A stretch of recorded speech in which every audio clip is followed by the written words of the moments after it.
Freedom physically refined rice bran oil cholesterol ని శుభ్రం చేసేందుకు ప్రతిరోజు వాడండి Freedom rice bran oil. Welcome to site 2024. ఒకవైపు వెళ్తే గుంటూరు, మరోవైపు వెళ్తే విజయవాడ, మరోవైపు హంసల దీవి, ఎంతో అందమైన సుందరమైన డెల్టా ప్రాంతం కనుకే తెనాలిని ఆంధ్ర ప్యారిస్ అంటారు. తెనాలి సిట్టింగ్ ఎమ్మెల్యే అన్నాబత్తుని శివకుమార్ వైసీపీ నేత. రాజకీయాల్లోకి రాకముందు ఏఎస్ఎన్ గ్రూప్ విద్యా సంస్థలను నిర్వహించారు. తన తండ్రి అన్నాబత్తుని సత్యనారాయణ అడుగుజాడలో రాజకీయాల్లోకి వచ్చి తెనాలి నుంచి టీడీపీ టికెట్ ఆశించినా దక్కలేదు. దీంతో 2014 ఎన్నికల్లో వైసీపీ అభ్యర్థిగా పోటీలో దిగి టీడీపీ అభ్యర్థి ఆలపాటి రాజేంద్ర ప్రసాద్పై 19,065 ఓట్ల తేడాతో ఓడిపోయారు. అయితే 2019 ఎన్నికల్లో అదే ఆలపాటిపై 17,649 ఓట్ల మెజార్టీతో గెలిచి అసెంబ్లీలో తొలిసారి అడుగుపెట్టారు. ఈసారి మాత్రం తెనాలి సీటు కూటమిదేనంటూ టీడీపీ జనసేన నేతలు గట్టిగా చెబుతున్నారు. ఇంతకీ తెనాలిలో ప్రస్తుత పరిస్థితి ఏంటో సైట్ 2024లో చూద్దాం.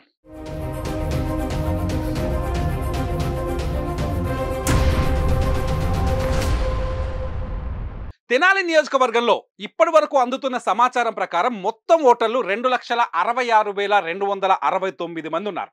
ఇందులో పురుష ఓటర్లు 1,28,894 మంది, మహిళా ఓటర్లు 1,37,352 మంది, ట్రాన్స్జెండర్స్ ఇక్కడ 50గా కనిపిస్తున్నారు. ఇక్కడ పురుష ఓటర్ల సంఖ్య కన్నా మహిళా ఓటర్ల సంఖ్య ఎక్కువగా కనిపిస్తోంది. తెనాలిలో వెండి బంగారు ఆభరణాల తయారీకి ప్రసిద్ధి తెనాలి. ప్రొద్దుటూరు తర్వాత తెనాలిలో మంచి బంగారం దొరుకుద్దని నానుడి. తెనాలిలో వైశ్యులు కాపుల సంఖ్య ఎక్కువ, ముస్లిం మైనార్టీల భాగస్వామ్యం కూడా బాగానే ఉంటుంది. రాజకీయాల్లో చౌదరీస్ ప్రాబల్యం ఎక్కువ, అందుకే ప్రధాన పార్టీల అభ్యర్థులందరూ కమ్మవారే కనిపిస్తారు. తెనాలి నుంచి గతంలో గెలిచిన రఘురామయ్య, ఎన్జి రంగా, కొల్లా వెంకయ్యలు కమ్మ సామాజిక వర్గానికి చెందినవారు. మేడూరు నాగేశ్వరరావు, నిశంకర్రావు, వెంకటరత్నం, సింగం బసవపున్నయ్య, ఉమ్మారెడ్డి వెంకటేశ్వర్లు, పి శివశంకర్, బాలశౌరి కాపు సామాజిక వర్గానికి చెందిన నేతలు. పద్మశాలి సామాజిక వర్గానికి చెందిన సినీ నటి శారద కూడా తెనాలి నుంచి టీడీపీ అభ్యర్థినిగా పోటీ చేసి గెలుపొందారు. తెనాలిలో 3 సార్లు కాంగ్రెస్ పార్టీ, 4 సార్లు కాంగ్రెస్ 4 సార్లు టీడీపీ, 2 సార్లు సిపిఐలు, ఒకసారి వైసీపీ గెలిచాయి.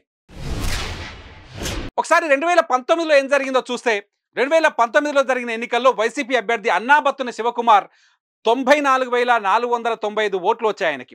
అంటే మొత్తం ఓట్లలో 45.92% ఓట్లు వచ్చాయి. టీడీపీ అభ్యర్థి ఆలపాటి రాజేంద్ర ప్రసాద్కు 76,846 ఓట్లు పోలయ్యాయి. అంటే మొత్తం ఓట్లలో 37.35% ఓట్లు.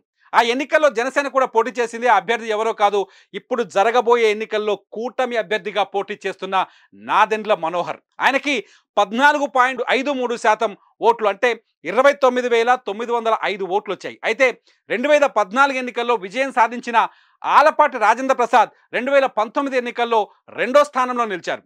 ఇప్పుడైతే కూటమి పంపకాల్లో భాగంగా తెనాలి సీటు జనసేనకు వెళ్ళింది. దీంతో కూటమి తరఫున నాదెండ్ల మనోహర్ బరిలో ఉన్నారు. టీడీపీ అధిష్టానం ఆదేశాలతో మనోహర్కు ఆలపాటి సపోర్ట్ చేస్తున్నారు.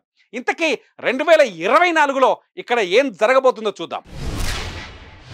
మే 13వ తేదీన జరిగే ఎన్నికలో తెనాలి నుంచి సిట్టింగ్ ఎమ్మెల్యే అన్నాబత్తుని శివకుమార్ వైసీపీ నుంచి రంగంలోకి దిగుతున్నారు. శివకుమార్ను ఓడించి తీరాలనే లక్ష్యంతో ఉన్న కూటమి జనసేన నేత నాదెండ్ల మనోహర్ను ఎన్నికల రంగంలోకి దించింది. నాదెండ్ల మనోహర్ రాజకీయంగా పేరున్న కుటుంబంలో వచ్చిన వ్యక్తి. మనోహర్ తెనాలి నుంచి 2004, 2009లో 2 సార్లు కాంగ్రెస్ ఎమ్మెల్యేగా గెలిచి ఉమ్మడి ఏపీకి స్పీకర్గా సేవలందించారు. ఆ తర్వాత జనసేనలో చేరి పవన్ కళ్యాణ్కు కుడి భుజంగా మారారు. ప్రస్తుతం పార్టీ వ్యవహారాల్లో పవన్కు అన్ని విధాల సహాయ సహకారాలు అందిస్తున్న నాయకుడు. రాజకీయాల్లో వివాదరహితుడు, విద్యావంతుడైన పొలిటికల్ జెంటిల్మెన్గా మనోహర్కు పేరుంది. తెనాలిలో రోడ్లు వేయడం వంటి అభివృద్ధి పనులు మనోహర్ హయాంలోనే జరిగాయని అక్కడి ప్రజలు చెప్తారు. తిరిగి ఆయన వస్తే తెనాలిలో మళ్ళీ అభివృద్ధి జరుగుతుందని ప్రజలు భావించే ఛాన్స్ ఉంది. బీజేపీతో పొత్తుంది కనుక వైశ్యులు, బ్రాహ్మణుల ఓట్లతో పాటు కాపు ఓట్లు నాదెండ్లకు వచ్చే అవకాశం బాగా ఉంది. టీడీపీ నేత ఆలపాటి రాజేంద్ర ప్రసాద్ సపోర్ట్ బాగా ఉంటే నాదెండ్ల గెలుపు చాలా ఈజీ అంటున్నారు అనలిస్టులు. అయితే వైసీపీ అభ్యర్థి శివకుమార్కు తన సామాజిక వర్గం ఓట్లతో పాటు ముస్లిం, ఎస్సీ, ఎస్టీ ఓట్లపై ఆశలు పెట్టుకున్నారు. వైసీపీ ప్రభుత్వం అమలు చేసిన సంక్షేమ పథకాలు తిరిగి గెలిపిస్తాయనే నమ్మకంతో ఉన్నారు. మరి చూద్దాం మీది తెనాలి మాది తెనాలి అనే తెనాలి ప్రజల తీర్పు ఎలా ఉండబోతుందో. సైట్ 2024లో మరో నియోజకవర్గంతో మళ్ళీ కలుద్దాం. సుమన్ టీవీలో మీ పర్సనల్ అండ్ బిజినెస్ ప్రమోషన్స్ కోసం కింది నెంబర్కి కాంటాక్ట్ చేయండి.